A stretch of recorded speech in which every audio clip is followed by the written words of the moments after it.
जय शिवराय मित्रांनो, farmer I D नेमका कसा काढायचा, याच्यासाठी ऑनलाईन अर्ज कसा करायचा, याची सविस्तर माहिती आपण या व्हिडिओच्या माध्यमातून जाणून घेण्याचे प्रयत्न करणार आहोत. तर मित्रांनो, ही आय डी काढत असताना, ऑनलाईन अर्ज करत असताना तुम्हाला काळजी घ्यायची आहे की तुमची कोणतीही माहिती चुकीची भरल्या जाऊ नये. जर तुम्ही एकदा जर माहिती चुकीची भरली तर तुमचा अर्ज रद्द होऊ शकतो. त्याच्यामुळं ही आय डी काढत असताना एकदम काळजीपूर्वक तुमचा अर्ज भरून घ्या. आणि हा अर्ज करत असताना तुम्हाला जर काही अडचण येत असेल तर या अडचणी आम्हाला कमेंटच्या माध्यमातून नक्की कळवा. याच्यासाठी तुम्हाला सर्वप्रथम ॲग्रीस्टाक या साईटवरती यायचं आहे. यावर आल्याच्यानंतर या ठिकाणी लॉग इन विथ CSC यावर तुम्हाला क्लिक करायचं आहे. आता यावर क्लिक केल्याच्यानंतर या ठिकाणी तुम्हाला CSCचा ID व पासवर्ड टाकायचा आहे. आणि तो पासवर्ड टाकल्याच्यानंतर खाली जो काही कॅप्चा दिलेला आहे तो कॅप्चा काढून तुम्हाला साइन इन बटन दिसत आहे, त्यावरती तुम्हाला क्लिक करायचं आहे. आता यावर क्लिक केल्याच्यानंतर या ठिकाणी बघू शकता तुमची प्रोफाईल ओपन होईल. याच्यामध्ये तुम्हाला आधार ॲटोकेशन याच्यामध्ये तुम्ही OTPच्या सहाय्याने सुद्धा काढू शकता आणि बायोमेट्रिक अर्थातच बोटाच्या पद्धतीने सुद्धा काढू शकता. आता याच्यामध्ये OTPच्या सहाय्याने काढण्यासाठी यामध्ये तुम्हाला तुमचा आधार नंबर टाकायचा आहे.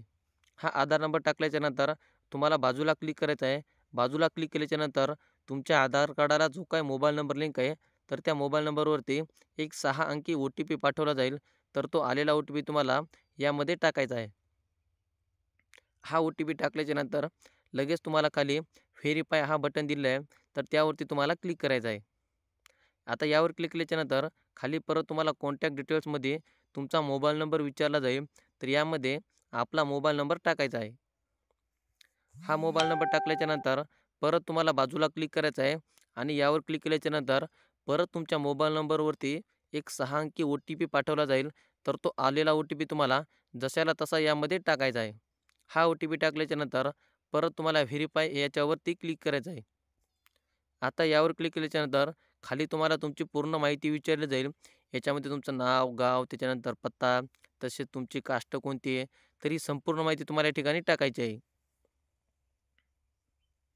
आता ही माहिती टाकत असताना यामध्ये तुमचं आधार कार्ड अपडेट असणं अत्यंत गरजेचं आहे. आणि तुमचं आधार कार्ड जर अपडेट नसेल तर तुम्ही तुमचं आधार कार्ड लवकर अपडेट करून घ्या, जेणेकरून तुम्हाला ही माहिती भरत असताना काही अडचण येणार. आधार कार्ड अपडेट केल्याच्यानंतर लगेच ते 2 ते 3 दिवसामध्ये अपडेट होतं आणि नंतर तुम्ही सुद्धा याच्यासाठी ऑनलाईन अर्ज करू शकता. आता ही संपूर्ण माहिती टाकल्याच्यानंतर तुमच्यासमोर सर्वात महत्त्वाचा पर्याय दिलेला आहे.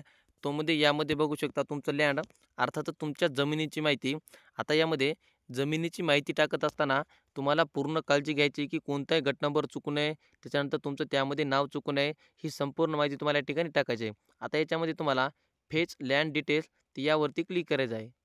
यावर क्लिक केल्याच्यानंतर यामध्ये तुमचा जो काही जिल्हा आहे तो जिल्हा निवडायचा, तसेच तुमचा तालुका निवडायचा आहे. आणि हा तालुका निवडायच्यानंतर यामध्ये तुमचं जे काय गाव आहे तर ते गाव निवडायचं आहे. आता याच्यानंतर सर्वे नंबरमध्ये तुमचा गट नंबर या ठिकाणी टाकायचा आहे. हा गट नंबर टाकल्याच्यानंतर तुम्हाला परत सबमिट या बटनवरती क्लिक करायचं आहे. यावर क्लिक केल्याच्यानंतर परत may not is not there यावरती क्लिक करायचं आहे. आता यावर क्लिक केल्याच्यानंतर परत तुम्हाला सर्वे सब नंबर यावरती क्लिक करायचं आहे. यावर क्लिक केल्याच्यानंतर तुम्हाला खाली तुमचं पूर्ण जे काही नाव आहे त्या 7/12 तर ते नावं दाखवले जातील. त्या नावाच्या समोर तुम्हाला टिक करायचं आहे. त्यानंतर याच्यामध्ये तुम्हाला फार्मर टाईप यामध्ये ॲग्रिकल्चर घ्यायचं आहे. आणि तसेच तुम्हाला आयडेंटिफायर नेमरमध्ये तुमचं जे काही वडिलाचं नाव आणि आडनाव आहे तर ते दोन्ही तुम्हाला टाकायचं आहे. त्याच्यानंतर खाली ॲड लँड डिटेल्स यावरती क्लिक करायचं आहे. आता यामध्ये बघू शकता तुमची 7/12 यशस्वीरित्या याच्यामध्ये ॲड केले गेले. आणि जर तुमचे एकापेक्षा जर जास्त गट असतील, त्याच्यामध्ये 2 किंवा 3 असेल तर तुम्हाला परत तीच प्रोसेस करायची आहे. आणि ही प्रोसेस केल्याच्यानंतर यामध्ये तुम्हाला गट नंबर टाकायचा आहे, परत सबमिट करायचं आहे. हे सबमिट केल्याच्यानंतर परत तुम्हाला त्या ठिकाणी तुमचा जो काही गट आहे त्या गटाची पूर्ण माहिती सांगितली जाईल.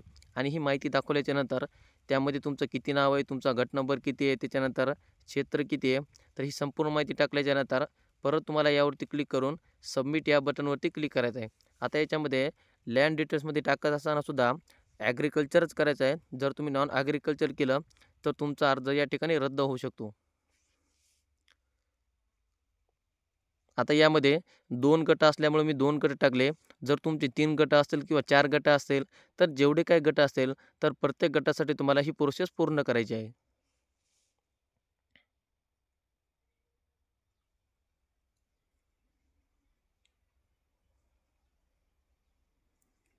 आता यामध्ये बऱ्याच शेतकऱ्यांना अडचण येत असेल, कारण ती अडचण म्हणजे जे काही साईटचा प्रॉब्लेम आहे, तर त्या साईटच्या प्रॉब्लेममुळे बऱ्याच शेतकऱ्यांना अशा अडचण येत असतील. जर तुम्हाला काही अडचण येत असेल, तर तुम्ही काही वेळानं सुद्धा ट्राय करू शकता. आता हे पूर्ण केल्याच्यानंतर व्हेरिफाय ऑल लँड यावरती तुम्हाला क्लिक करायचं आहे.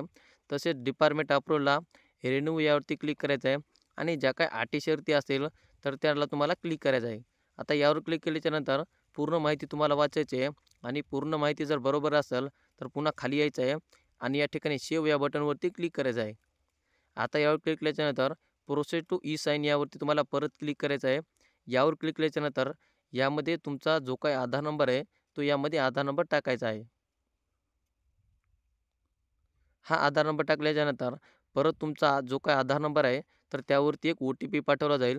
त्या रजिस्टर नंबरवरती 6 अंकी आलेला ओ-टी-पी तुम्हाला या ठिकाणी टाकायचा आहे आणि हा ओ-टी-पी आल्याच्यानंतर खाली जो काही डबा आहे, त्या डब्यावरती तुम्हाला क्लिक करायचं आहे.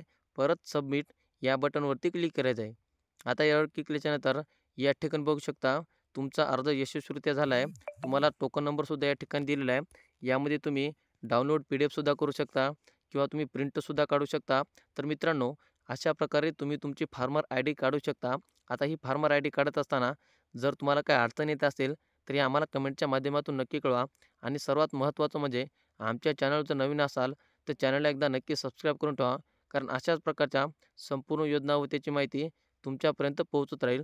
चला तर मित्रांनो, भेटत राहू नवीन माहितीसह, नवीन व्हिडिओसह. धन्यवाद.